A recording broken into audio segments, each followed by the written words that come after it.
Hi there, and welcome to the Multiply You podcast, where we showcase top experts in their space and reveal all the secrets you need to know to multiply you.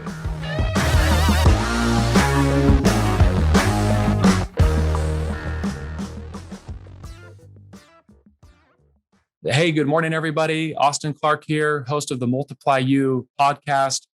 Really glad to be able to have just a fantastic guest with us today. Bill Flynn, he's the CEO of Catalyst Growth Advisors. He has an incredible book out. We'll talk a lot more about some of the things that he's done, where he's been, what he's accomplished, but really glad to be able to have him on today. This episode, as they all are, it's brought to you by Moxie Pest Control. One of our core initiatives right now is growth. It's a great time to grow. It always is. We grow a lot of different ways, as many different firms do, whether it's traditional marketing, referrals, you name it. One of the ways that we've had great success and great luck doing that recently is growth via acquisition. Specifically in Arizona, we have found there are so many people at different either stages or chapters of their life where they're looking to be able to get out and do something different, golf, whatever it is they want to do. And so anyone that's listening, if you're aware of anyone or know anyone that owns a pest control company in Arizona, 3 or more trucks on the road, reputable brand, we are certainly looking to purchase. It's a great time to sell. It's a seller's market. It's kind of mirroring the real estate market right now. We'd love to be able to visit with them. One of our most recent greatest success stories is a gentleman called Randy. And Randy and I got to know each other probably about 6 months ago. From start to finish, we did a deal inside of 3 months. I think it was about 2.5 months. Randy is just an incredible guy. He didn't think that we would pay what we ended up paying for the company. Things have been smooth. Customers are happy. And we love to be able to talk to anyone that is interested in doing that, specifically in the Arizona market. They can reach out to me directly on my cell. It's 480-254-9730, or email me directly at aclark@moxiepestcontrol.com. And so we'd love to learn more about those opportunities. Without further ado, Bill Flynn. Bill's got a wonderful bio. Bill has accomplished much, failed often, and learned many useful lessons from 30 years of studying the science of success. He is best described as a pragmatic Simon Sinek and an optimist, an optimist and an operator. Bill embodies his core purpose, simplified servanthood. I really love that. By spending each working moment to help create a compassionately productive society by enabling enlightened leaders to focus on the few things that truly matter to their teams and key stakeholders. Bill has worked for and advised hundreds of companies, including startups, where he has a long track record of success spanning multiple industries. Bill has been a VP of sales 8 times, twice a CMO, and once a GM of a division of a $100 million IT services company before pivoting to become a successful business growth coach in 2015. Prior to, he had 5 successful outcomes, 2 IPOs, and 7 acquisitions, including a turnaround during the 2008 financial crisis. Not so simple to do a turnaround period, but especially in that year. As a coach, in addition to being connected to MG100, Women's Business Collaborative, Mass MEP, Small Giants, and EforAll, Bill has earned certifications from Scaling Up, Gravitas Impact, Metronome United, Predictive Index, and the Neuro Leadership Institute. Bill, it is so good to have you on. Thank you so much for spending some time with me and our audience today. How are you doing? I'm doing great. I got a little allergy thing going, so we'll see how the voice does, but really happy to be on, Austin. Appreciate you having me. Yeah, no, thank you for being on.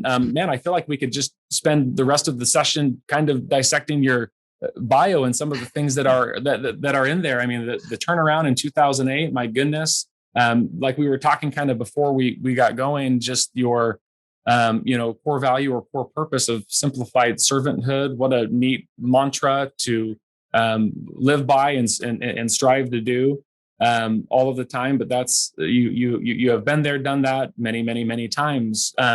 Maybe just for some context, if you're okay with it, let us know a little bit more, or let the audience know a little bit more about where you've been, what you've done, and kind of how your path has led you to where you are today. What's a little bit more of your story?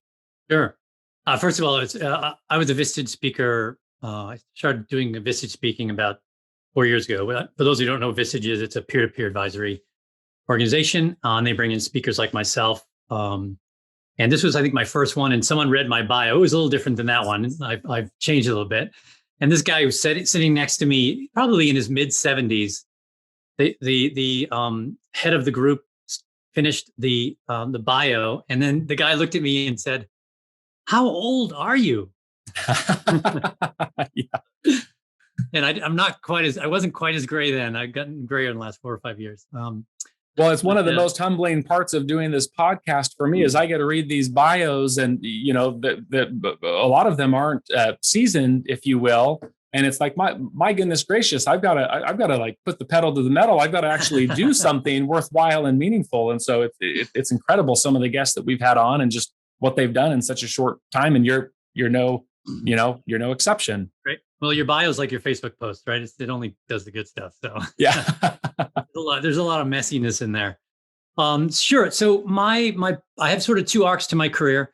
One was I was a startup guy, as you mentioned. I did 10 startups over 25 years. Never a founder. I was always the guy who came in to scale it up. I ran sales, marketing, service, sort of a COO kind of thing. And I loved it. It's a blast to figure stuff out. I love the puzzle, and startups are a puzzle. The success was pretty good. It wasn't me. It was definitely a team of us. Three out of the 5 successes were with really the same 3 or 4 of us. The VCs basically said, "Great, you did it here. Do it again. Okay, do it again and do it again." And we were 3 for 4, so they were pretty happy. I like to say I've made a lot of people really rich. Unfortunately, I'm not one of them, so I still have to work for a living. But it was a blast. I really loved doing it. And then in 2015, I sort of came to a crossroads. I had just turned 50 or 51, and I said, "Do I want to do an 11th startup?" And the answer was yes, if I could find what I call a Goldilocks founder, which is crazy but not too crazy. And I was having a hard time doing that. My last 4 were not successful at all for different reasons. Many of them are not in business anymore. So it looked like I was sort of vindicated. Either I left or they left me. And then I became a coach. And I started, Howard Shore, who's a friend and colleague of mine from Scaling Up, which is something Vern Harnish started 25 years ago, give or take, from his Birthing of Giants, which was at MIT 30 years ago. And I said I wanted to try this coaching thing because I got a taste of it between startup 5 and 6. I didn't know it at the time, but I was really acting as a coach with a GM turnaround that you talked about.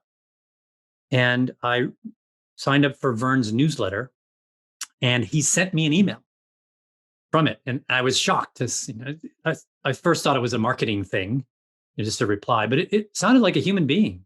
So I replied, and it was Vern Harnish. And I said, "Hey, this is great. I love your stuff. I've read your book.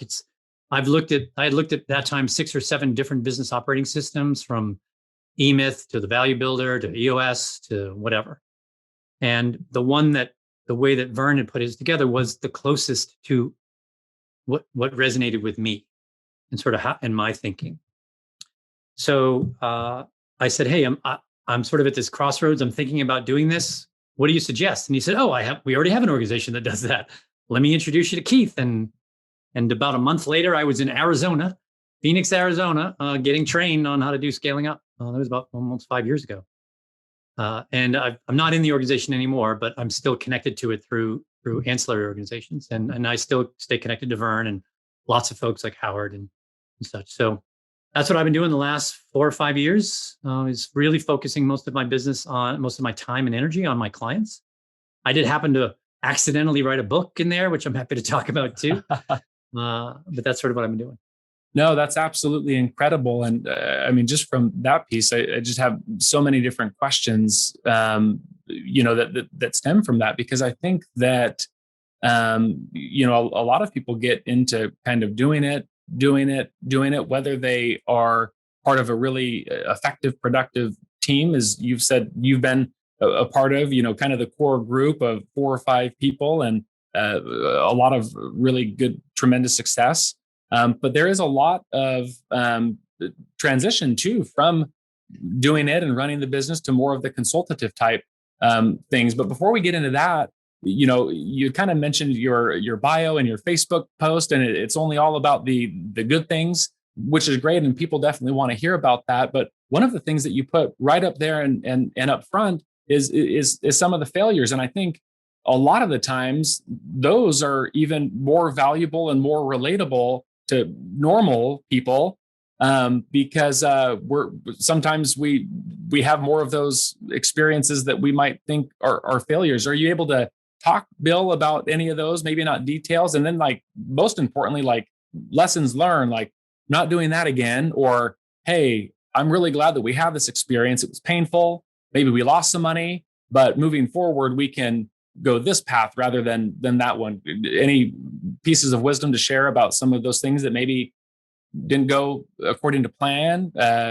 Because I think all of us that are on and are listening have those experiences.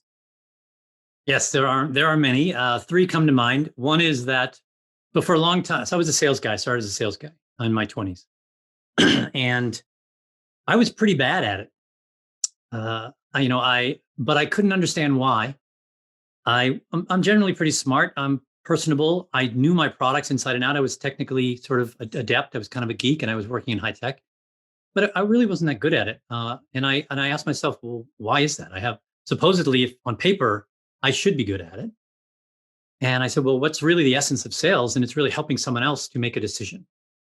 So I said, okay, let's study decision making. How do people make decisions? And then that got me into neuroscience, which got into how does the brain actually make a decision? And I learned that it doesn't make a decision in any way that I thought it did. Giving it facts and figures and features and benefits is actually not the way our brain makes decisions. It's mostly the limbic parts of our brain, sort of that sort of reptilian, if you will, or early brain, lights up first when you make a decision, and then we make up the reasons after the fact. So if you can appeal to the emotional side of people, you're much more likely to have them make a decision in your favor. So that was one thing. The second is I was not a great manager either. I was sort of a command and control manager, and I felt like I had to know everything. I grew up in the American education system, which is, the answer is much more important than the question, which is wrong. But I didn't know that. So I had to learn that. And then lastly, I thought that if you asked a customer what they wanted and they told you, that was gold. And it's not. It's fool's gold is what it is. So I learned that they don't actually know what they want either.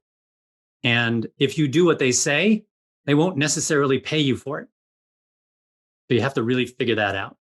So I've dug really deeply into those 3 things over the last really 15, 20 years, but more so in the last 5, and found out that a lot of the things that I was taught or sort of intuited to be correct were about as wrong as I could be. So thank you, and especially for sharing things that we usually don't go sharing and bragging about. But you have the opportunity now to work with hundreds of organizations and see hundreds of different, maybe even several hundreds of different sales teams. You at one time were a younger, more novice, struggling salesperson. I mean, what would you say to people that are listening that have teams that have, I even consider a few people that we have here with us that might be struggling with their sales quotas, or I mean, what if they're in a rut or are struggling? What do you tell a struggling salesperson? In your experience, you could probably not even need to walk into a place or be in a sales meeting to say, hey, these 1 or 2 or 3 or 4 things are probably going wrong. But yeah, what do you tell struggling salespeople? Where do they start? How can they improve? Certainly. So there are 2 major constituencies in sales, right? There's the salesperson who does the work and gets the deal, and et cetera. Then there's the person who runs that team. And he or she may be a player coach, but there's certainly that management or leadership portion of it. If you're a salesperson, I will tell you what I learned was that what I said earlier is you need to make it about them. You need to make sure that you understand them first and make sure that they understand that you're doing it for their benefit, not for yours. Most salespeople come off as, you have my money. It just happens to be in your wallet right now. And I'm trying to figure out how to pry it away from you. And people don't really like that. They want to be helped. They want, so one of my favorite questions, this will get right down and dirty, operational stuff, is whenever I started any sales meeting. So just to let you know, so I was a bad sales person for about 4 or 5 years. And then I sort of studied decision-making and learned things. And then from that point on, I was number 1 and number 2 everywhere I went. And eventually I became the head of sales in many organizations. And that was my superpower, is that I made it about them. I made sure that I understood how to help them and whether I could or not. It wasn't about me trying to convince them that they should buy from me. It was trying to figure out, could I actually solve their problem enough that they would be happy with the result? But my favorite question in those situations was, before I started any sales meeting, and I've been doing this for 25 years, and I still do it today, is, okay, we're going to meet for an hour and a half, whatever the time frame is. I said, I'd like you to describe for me what the best possible outcome for this meeting would be for you. What will you come away with in order for you to either make a decision or move forward in a decision-making process?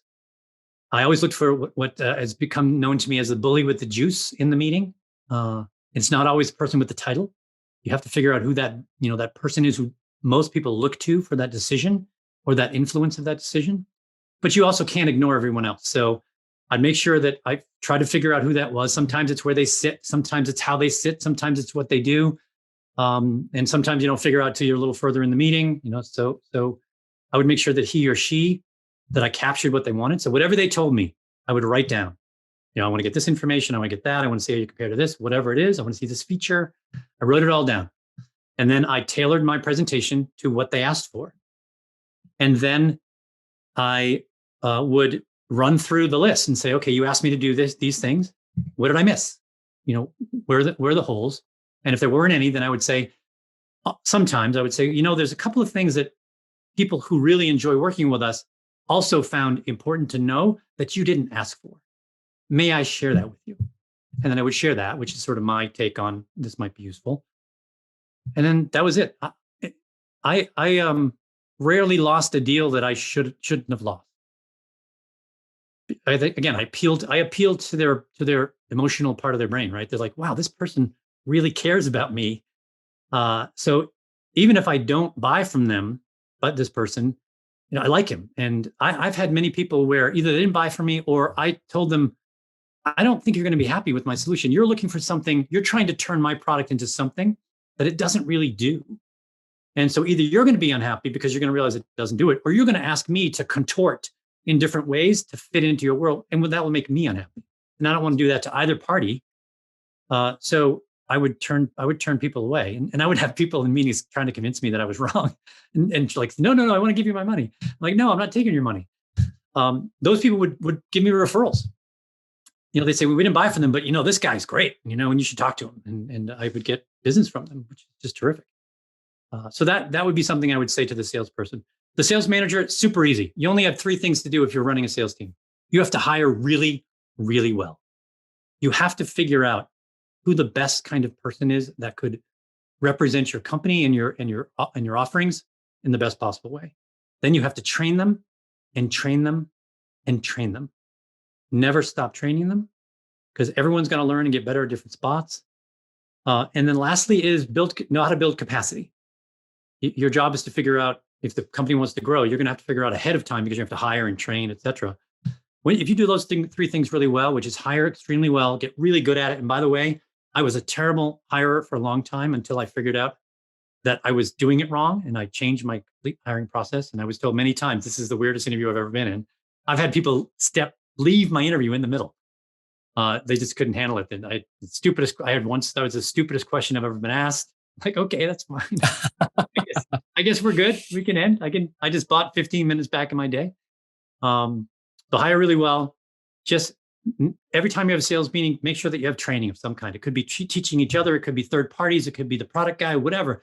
Always just keep bringing in. And don't assume that you give it to them once and they're going to get it. We don't work that way. Our brain doesn't store things in long-term memory until it sees it lots of times. It can generate lots of connections to it, which means you have to repeat stuff often. You don't have to do the same words over and over again, but try to think of it in different ways. And then lastly, make sure you know how to build capacity. That would be my advice, so to speak, to any salesperson and or sales manager. No, incredible. And thanks for kind of, taking two approaches to that as the salesperson and then the sales manager. Really, really great advice. You said something earlier, Bill, about clients and customers in that, they sometimes have these wild ideas about what your product is, what it should cost, what it should do, what it shouldn't do. And so I'm getting the sense that maybe all clients aren't created equal, but maybe speak to us about, and I know some of your background, especially in your sales time, was in, sales and software or IT, but maybe speak to us a little bit about clients. I mean, how can people better identify their ideal client? I did a piece on this a few weeks ago, but just what are either red flags? And it doesn't matter whether you're providing a pest control service as I do, or business consulting, or whatever it is, right? There are ideal clients out there, and you're going after a specific geography, market.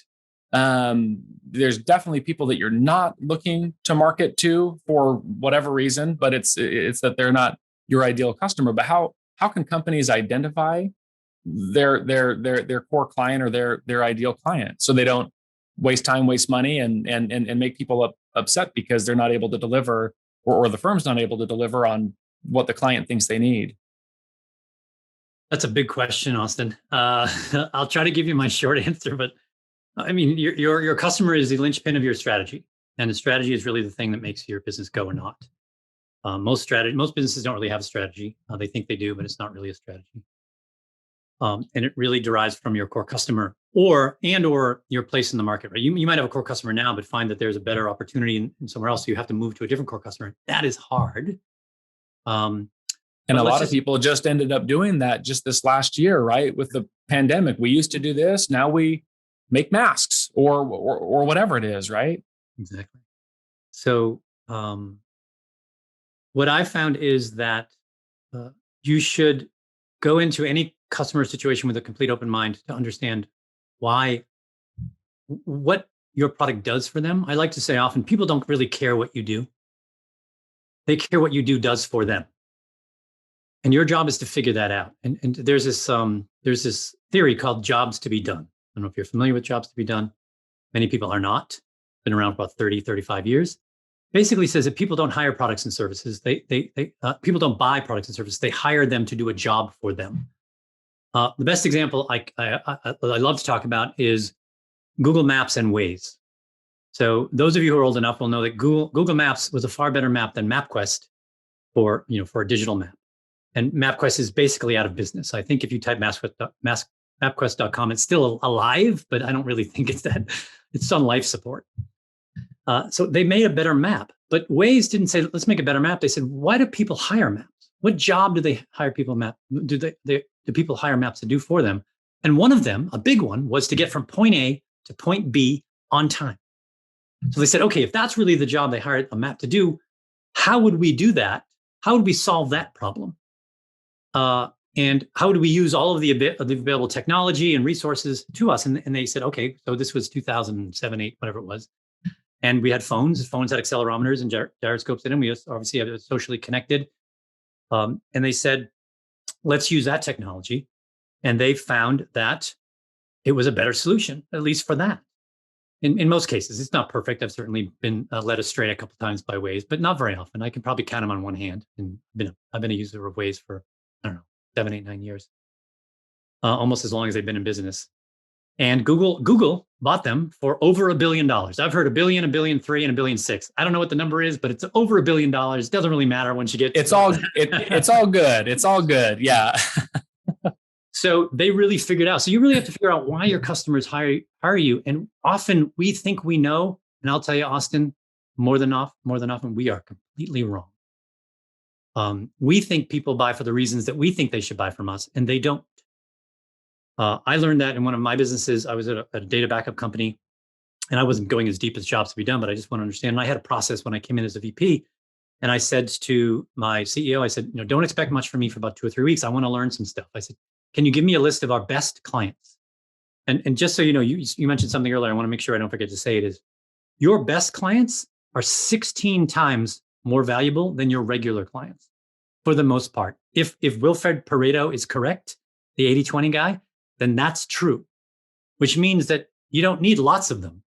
You need more of the same that really love you, you love them, and they're highly profitable. So what I did is I said, give me the best list of clients and I want to chat with them. And I did a bunch of things, but really the most important question I asked was, what is the most valuable thing that you got from using our service? Again, we were a data backup company. So we go into the cloud. This was 2005. This was, SaaS wasn't even a thing yet. It was called an ASP. And what I got back, I talked to 17 people. And the reason I talked to 17 was because I didn't believe the fact that all of these answers were the same. I said, I just got to keep that. There must be statistical anomaly because I knew at 12 what the answer was, but I kept going to 17. I had 20 or so on the list. I just stopped. I said, so 12 out of the 17 people said the exact same words to me when I asked them that question, which was set it and forget it. Now, I had asked the same question of the people who worked there, and this business had been in business for 7 or 8 or 9 years already. And they said, oh, it's insurance. The most valuable thing they get is insurance, which was because, they want to pay us a little bit a month, just in case they lose their data, they can get it back. And while that was important, it wasn't the main reason they bought us. So we were selling insurance and they were buying time. Well, I told my team, I said, stop talking about insurance. Talk about this. Say our most valuable clients are busy, small, medium business owners who know they have to do this, feel an obligation, but hate it. And, I would joke, with folks say, so you're telling me that I don't have to move the tape around, change the label, worry about whether it's going to come back or not, make sure it doesn't melt in my car, all this stuff. And all I have to do is get online on your website, click like 4 or 5 buttons, and I never have to think of it ever again. And we say, yes. And then they say, how much does that cost? They were pretty much willing to pay anything for it. And about 18 months later, Iron Mountain bought us for 10 times revenue because we had proven it. Now, I'm not saying my thing was the genius thing that did it. There was lots of other stuff that went through it. But when I was there, we beat every month, we beat every quarter, and we were on track to beat the year. But by that time, they had bought us, and I left actually to go do something else. So that really showed me that we, even though we've been there 7, 8, 9 years, the people who are experts in their product had no idea why people bought from them. And that's not an unusual story. Well, and that was kind of my on this piece, first takeaway in that is just that, right? And so, and then what you went and did, how do you find out why clients purchase from you? We have our ideas. We think whatever it is, our product, our service is so great, and they're obviously using us for this or this or this or this. And when you ask them, as you did for that 2 or 3 weeks, you find out that it wasn't that at all. It was set and forget or other sorts of things. And so, and then as far as the profitability or the revenue or the right kind of revenue, 16 times, my goodness, I think, unfortunately, most firms, and I think at different times of my professional life or career, it's been the opposite. Sometimes we've got the wrong clientele on board, or we're not meeting expectations, or expectations weren't set properly, or the service didn't do what they thought that it did, or whatever the reason is. And perhaps they've been 16 times less profitable than, you know what I mean, someone that's more profitable. Thank you very much. That was, I scribbled a few notes here, and I just think that that's a powerful, one of the things that we talk a little bit about here, we run an operations center, and I know how I like to be communicated with, depending on what area or aspect of my life. If I have a home service company or a company that I'm exchanging with, I know how I like to be communicated with. And so there's a little bit of a bias there from me, as an owner or CEO of a company, and perhaps even our executive and management team. But it's not about how we like to be communicated with. It's about how our customers like. And there's so many ways to be able to do that. I think that maybe email is the best thing since sliced bread, but someone wants to direct message you on social, right? or other clientele, they want to call and they're always going to call. And we need to have people that can be available and quickly to answer their call and first call resolution and those sorts of things. And so it's not about the way that we want to be or communicate with our clients. It's about how they want to communicate with us and making those changes to satisfy that. And then just as you've said, as far as the product offering, right? It's about, why they hire us. It's much different than what we might originally think. Thank you.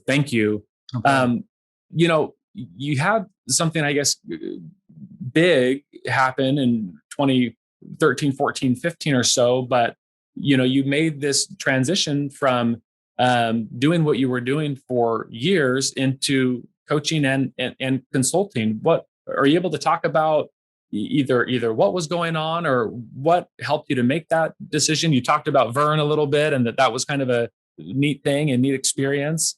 But how did that transition happen? What were some of the questions that you were either pondering or thinking to help you to move into that? Because I know that the last 4 or 5 years since you've been doing that has been good and successful as well. Yeah, sure. Yeah, there are probably 2 points of inflection for me. One was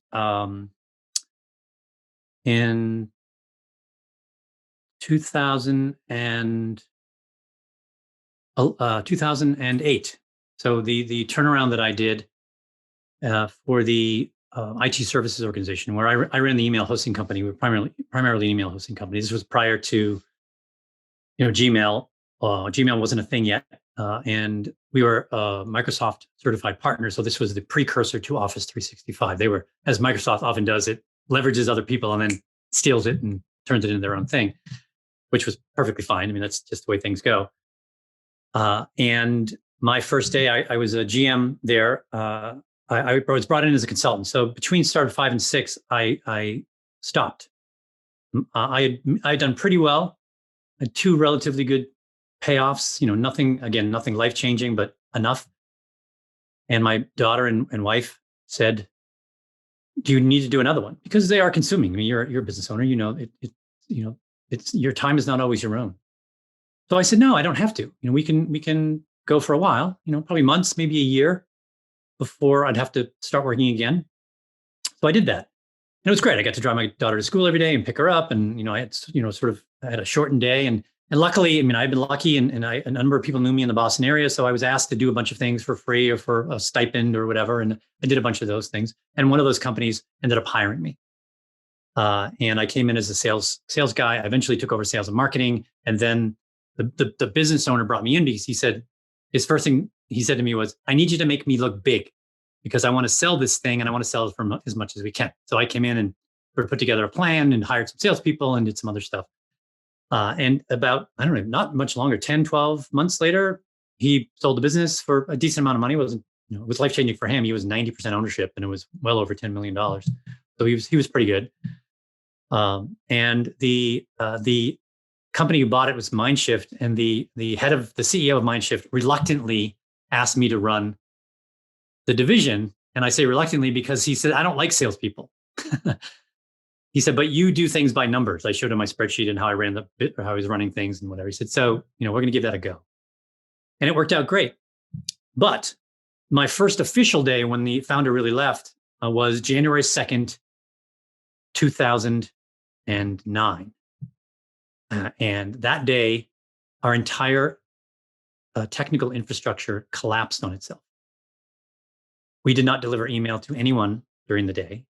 We caught up at night. We did it again the next day, and halfway through the 3rd day, I lost 1,000 customers in a week. And then I had to go around. We had 6,000, 7,000, 8,000 customers at the time. Then I had to go around and convince my partners not to leave me because most of my business was from partners. I didn't generally generate it myself. And those partners were big. One was Ingram Micro. Some people might know in the hardware and software industry. They're a massive distributor of hardware and software. Another was Endurance. Some people don't know who they are, but they were the company that bought Constant Contact for about $1 billion 2 or 3 years ago. So they were pretty big, So, and then I had 60 people who were getting inundated and yelled at and et cetera. So I had to do something. So I said, what am I going to do? And I had read a ton of books by then, and I wasn't smart enough to know that there were things like EOS or Vern out there. So I made up my own system And I basically said to my 4 guys, 2 of who had never really run a group before, said, look, I don't know how to run a network infrastructure. I've never run support before. I can do marketing okay. I've certainly run a sales team, but I've never done finance either. I said, so I don't know. Like, I don't have any answers in those areas. I said, but what I want to do is let's discuss, debate, and decide what we want the future to look like. I kind of have an idea, but let's make sure that we're all on the same page. And then I need you to draw me the map for your particular group from where we are today to get us to those areas that we've agreed on. And it worked out really well. It was phenomenal. We doubled. I left before we doubled, but we were on the way to double in 2 years, the business. I didn't lose one employee. We actually increased the average order size by, I think, about 30% from our customers. There were just lots of really good metrics that came out of it. And but the best part, Austin, was when I left. So I had a friend call me and said, hey, we got this really cool mobile app thing and we're going to do this. And I knew this guy and I really trusted him. And so I went off to do that about 18 months after I started, about 18 months after I was the GM. And the day I left, 2 of those young managers came up to me and said nearly the same thing to me, which was, I just want you to know the stuff you made me do, the map you made me draw, that I hated it. It was really, really hard, but I'm so glad you made me do it. And I said, I want more of that. I want to be able to help people do that. And that was being a coach. I mean, I was a coach, right? I wasn't a consultant. I didn't tell them what to do. And that stuck with me. And then I had a few more failed startups. And that was the other sort of inflection point. I couldn't find a CEO, the Goldilocks CEO I mentioned earlier, right? You have to be crazy to want to start a company. The odds are stacked against you immeasurably. The likelihood of you surviving 5 years is 50-50, according to most data. So, and it gets worse the longer you're in business. So, you really have to have courage to want to do that. And I had a hard time really interviewing and finding a CEO that was willing to look at things and not have also what's called founderitis, which is basically my idea is the best idea, and we need to convince people how smart I am. And again, as we mentioned earlier, nobody really cares how smart you are. They only care if what you do does something for them. And I had 4 failures in a row. Either they went out of business, or I got fired, or I left, or whatever. And that's when I said, okay, do I want to do another one? I said, I want that taste again. Is there a way I can do that? And that's when I started doing coaching. And my only regret is that I didn't do it sooner. I now know what a calling is. I would and do this for free all the time. I get paid, as you said, I get paid a crazy amount of money per hour, but I'm well worth it. Right? If you do the work and I do my job well, the ROI from my efforts is 10 to 100x if I do my job and you do yours. So I don't really have an issue with charging a ton of money because I know it's going to be worth it for the other guy. If they do the work, if they don't do the work, then I fire myself. And I said, look, I don't want your money. I want to help you. And you're clearly not looking to be helped. So I've fired several clients already. Thank you for sharing. Yeah, that's also really insightful. And so, also what I heard is that one, it just really felt good, which I think goes into a lot of your core purpose of simplified servanthood. And it's like, man, how do I, for any amount of money or no amount of money at all, how do I get more of that? How can I contribute? How can I provide value? And then to hear that, man, I wish I would have just done that sooner. What a neat thing, because I think that most people don't find their calling, period, in any aspect of their life. And so to have been able to just do that is amazing. I mean, as we start, Bill, to kind of round some of this out, one of the things that you had mentioned is that there's only a couple of key things that do actually really matter. What are they? What do you mean by that? And how does that move the needle, whether it's financially or with the development of relationships? What are some of those things? Yeah. So there are 3 things that I've sort of found, and they really stem a lot from what Vern did, but I don't think Vern got it completely right. I think he got it mostly right. People are important. So Vern's 4 things are people, strategy, execution, and cash. And so people are right, but people to me breaks out into 3 different groupings. One is the individual, the next is the team, and the next is the collective, right? The organization and that sort of culture, et cetera. I think there's an outsized impact of team. Teams do almost everything. Almost everyone is on a team, at least one, sometimes more than one. we don't actually teach our team leaders or possible team leaders how to run a good team. There is a way to do it. There's a way to attract the team, to design the team, to then craft and build the team from there, and then run the team, lead the team. We don't teach that at all. We just assume people know how to do it. And it's sort of like parents, right? It's like you don't really get taught how to be a parent, and you just got thrown in the mix, and some are good and some are not good. But there is a way to be a decent parent. And it isn't necessarily how your parents raised you either, which is generally what we go with. So to me, that teams are super important. Performance is a team sport. That's my sort of one of my parts of my book. And I talk about people like Amy Edmondson and Simon Sinek and Buckus Buckingham and all the science and research that's gone around how to really create an environment to build and man and lead a great team. So that's one thing. And to me, that's the most important of all the things, because people do everything, right? They make the decisions, they spend the money, they waste the money, they waste the time, they screw up, they whatever it is. People do everything for the most part. And one thing I learned, especially in neuroscience, I've been studying neuroscience for, 10, 15 years now, is I've learned that we're all crazy. All human beings have some form of craziness. We are highly emotional, highly irrational, highly impulsive beings, because our brain, the last time our brain had an upgrade was somewhere between 10 and 50,000 years ago. So it thinks it's still on the savannah. It still thinks it's in threat mode on a regular basis, and it doesn't discern well between a social threat and a physical threat. So if you get nervous, your body sweats and your heart pumps, et cetera, it's because your brain's saying, run. Get out of there. Yeah. Get out of there, right? And that makes no sense because you're not in physical danger, right? You're just feeling, social threat. Maybe your boss is threatening you, or maybe you're going to lose your job or whatever, or just something simple. So you have to also understand that you have to learn how to understand to run a team in a brain-friendly way. And I say you need to study the brain a little bit, because if you don't, you'll never be as good a leader as you can be. So that's the first thing. The second thing is strategy and execution are not actually two separate things. They're one thing. They're connected to each other. They're two sides of the same coin, and you can't see them as separate things. So I would go into the folks and I would say, okay, so why are we talking? What's going on? What's the biggest barrier to growth? And often it would be an operational reason, right? We aren't getting things done on time. We're not doing the right things. My people aren't, executing well, whatever it is. And I say, okay, so what are you executing on? I would ask. And they look at me like, what do you mean? The plan. Well, what's the plan driven from? And I'm trying to get them to strategy, right? Because you actually execute your strategy. And then you're the plan of your strategy. And then you find out what's good and bad and with it. And you sort of connect those things and you improve it and you get better and better and better. I said, so could it be possible that one of the reasons that these people are not doing the things that you want is they're actually executing their version of the strategy? Because I would bet if I asked you in maybe your Monday meeting where you have your senior leadership team meeting, if I came in and said, okay, I just want everyone to sit down and write down their version of the company strategy in their words and read it out loud, that they'd be all over the place.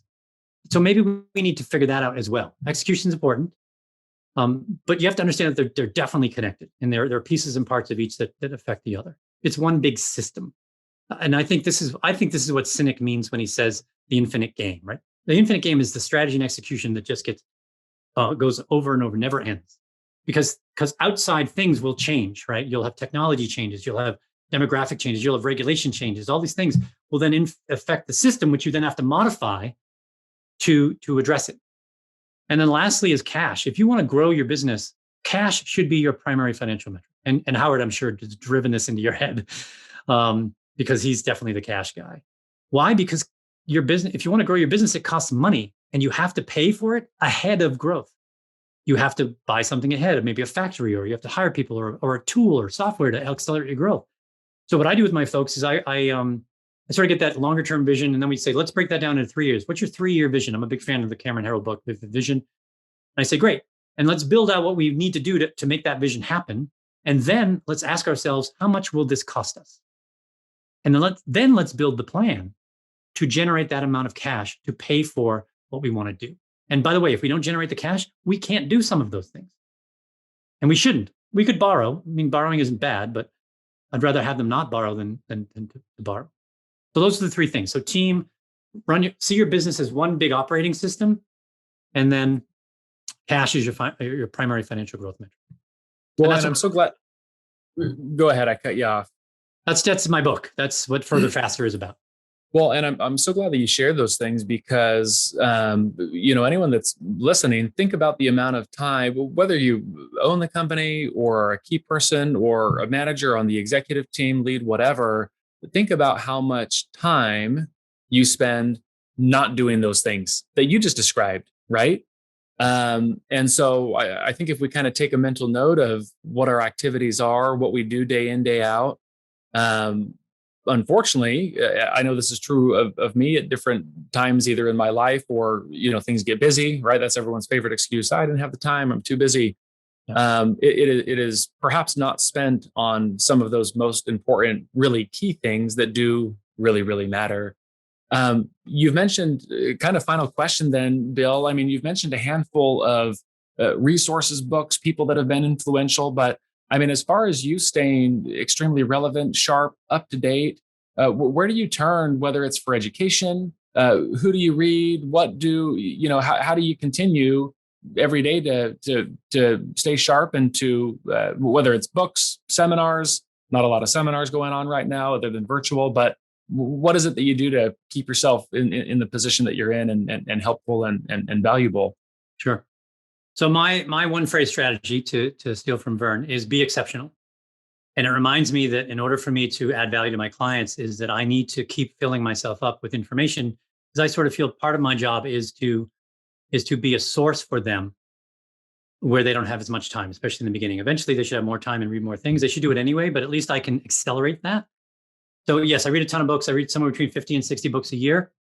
I'm actually going back right now. So if people are listening, you can go to my website. So I've probably read not quite 1,000, but hundreds and hundreds of business books over the years. And I put the best on my website, the ones that I think are the best. And again, I'm a first principles thinker. Methods are great, but there's a joke that all methods or all models are wrong and some are useful. So I think if you understand the principles, then you're much more likely to pick the right method depending on what you're doing. So for instance, I'm going to be a little controversial here. I know I heard you talking about top grading a little while. Top grading is a method. However, the principle is that the worst way to hire someone is through an interview process, because we have 150 unconscious biases that affect us without us knowing. So often we hire the wrong people. And what is it that we do all the time? To get people on, we're constantly hiring or interviewing them and doing the things that are maybe we should be doing. Yeah. So top grading is a way to do that. And I think it has some value to some degree. I'm not necessarily on board with the smarts the reason their method is the reason. I actually think because they put people through such a painful process, they've just eliminated the ones that wouldn't be interested anyway. And I just think by putting them through the process, they have a higher hit rate, not because of the process that they put them through. You understand what I mean? Yeah, never thought of it that way. Yes. What's left is what's left. And of course, they're going to do well for you. They're highly motivated, right? And you're learning a lot about them. So you're getting a sense of who they are, et cetera. But I think it has much more to do with that than anything else. The best way to hire someone is to, because again, our hit rate on hiring is 50%. It's a flip of a coin. So what you could do is, you know what, pick the best 2 resumes, hire both of them, keep them on for 90, 120 days. When the real person shows up from the interview, which will happen somewhere between 60 and 120 days, then you'll know if you should keep them or not. You'll find out. Yep, you'll find out. Eventually, they'll just stop being their best foot forward, and they'll become the regular person. Like, oh, there's a joke that's the 91st day when the person you interviewed shows up, the real person shows up. There you go. Like, oh my God, what happened? I'm sure you've done it. I've done it as well. So those are the things that I do from books. I also have all the podcasts I listen to. I have a number of newsletters. I love the Knowledge Project from Shane Parrish. I love the Neuro Leadership Institute. So I love HBR. I read HBR articles on a regular basis. So those are all on my site. You can get to them if you want. You can download the books or get a link to Amazon or whatever. And of course, my book is on there as well. And that site is catalystgrowthadvisors.com. Check it out. The book, Further Faster, incredible. Check that out. And just lots of really, I've been on your site quite a bunch the last little while. Lots of really incredible insights, and just really a collection of, as you said, whether it's books or podcasts that you listen to, or newsletters that you subscribe to. Really neat stuff, really, really valuable. If people need to connect with you, Bill, what's the best way for them to do that? Do they find you on LinkedIn? Do they go and fill a form out on your site? How do people get in touch with you? Yeah, I would say go to my website. My all my contact info is there. My phone number, my email address. I'm on LinkedIn more than I'm on any other social media, but I don't hang there, so to speak. I just sort of visit every now and again. I do post. I try to post every day, but I don't necessarily get there every day. I do write a blog post twice a month. You can certainly sign up for that, and there are 130 of them so far that I've written, and they're really short. They're 1 to 2 minute reads generally. And also, I would say if you like my book, or you like the idea of my book, again, I'm about the message, not the money. You can download my book for free from my site if you want. You can certainly go to Audible or Amazon and get a paid version, which is great. I get like $4 or $5 every time you do it. That's cool. But I don't expect to ever make the money back that I put into my book. I'd rather get the message out than do that. So you can do that as well. That's wonderful. Bill, thank you so much. Again, all the contact info, and you can find out a lot more about Bill at catalystgrowthadvisors.com. Thank you so much for your time. Thank you so much for being on. It was so great to have you. And thank you for sharing, just from your perspective and experience, some of the things that you did with me and the listeners and everyone that's on. So thank you very much. Thanks everyone for tuning in. Again, we're dropping these once a week. We'll have more great guests on. They're lined up. Just as Bill was on today. Download, subscribe, and we'll do this again in another week. So thanks so much, everybody, and we'll talk to you again soon. Bye-bye. Thanks, Dustin. Take care. Thank you for listening to the Multiply You podcast. You'll see us again soon when you subscribe for future episodes.